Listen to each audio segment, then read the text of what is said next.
Hey folks, about a month ago, I made a big announcement that I would be making new gardening videos for you. And then the universe spoke and I got a terrible cold and I'm just now back on my feet. Well, what I wanted to talk about today is your 2026 garden.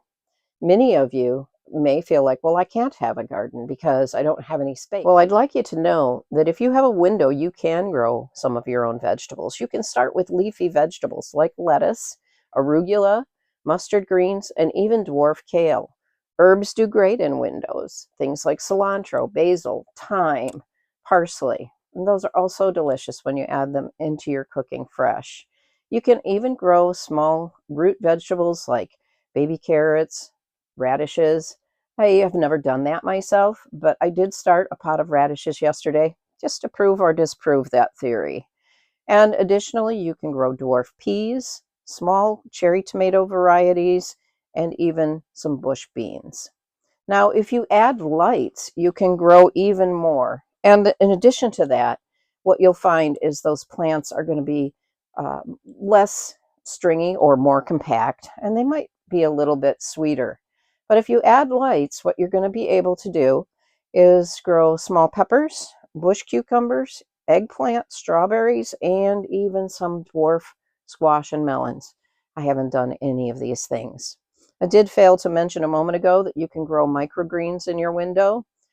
They do even better under lights.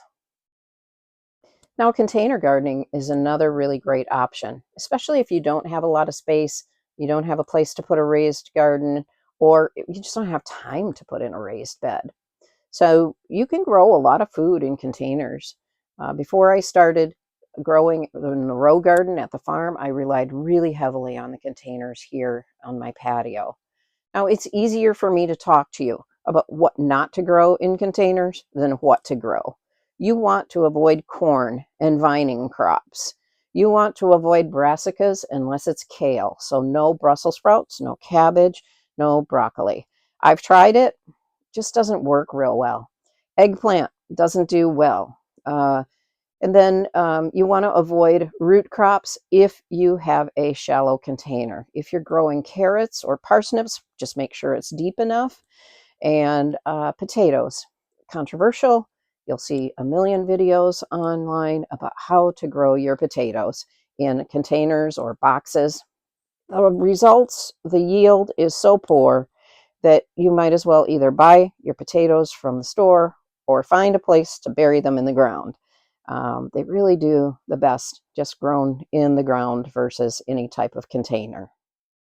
Raised beds are another really great options, and your limitations are even less than the container gardens. You still want to avoid corn and vining crops unless you have an overspill area for the vines to grow, and those deeply rooted vegetables like daikon radish, carrots, and parsnips, unless it's a very deep raised bed.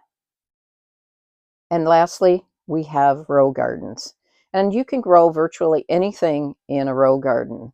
The one thing that you want to avoid is anything that's a perennial, like asparagus or strawberries, butterfly bushes, things like that. You don't want to grow those in your row garden simply because we plow them under each year. Well, now that you're dreaming about a garden, you have to think about what kind of seeds you're going to buy and where you're going to get them. Now, you don't have to go anyplace special. You can go locally to places like Tractor Supply, Ace Hardware, Meijer, Walmart, Family Farm Home. These folks are all going to have seeds. They'll probably all have soil, probably all have the containers that you need to grow. And then there are other places that I like to go online. I use True Leaf Market, and I buy exclusively all my microgreen seeds from them. They also have a large range of vegetable seeds, cover crop seeds, non-GMO, organic. You're going to love them. Johnny's is a company that I really like. It's employee owned and operated. I like to support companies like that. They also have a wide variety of seeds. My Gardener, I used to use these folks quite a lot. The packages are small. They're $2 and $20 gets you free shipping. And that's really why I liked it. I like for people to be able to get into growing inexpensively, and it was an inexpensive way. I've stopped using them so much because I'm growing so many more plants that I need larger packages. Burpee, I do occasionally order from Burpee. And then this year I'm trying something new, and I've gotten some heirloom corn from Firefly Farms, and they also have a seed savers exchange where you can get heirloom seeds that have been collected. So that should get you started. The next videos will delve in a little bit more to what supplies you're going to need in addition to seeds, and what you need for each type: indoor, container, raised bed, and row gardening. For now, thanks for listening, and we'll get back to you soon.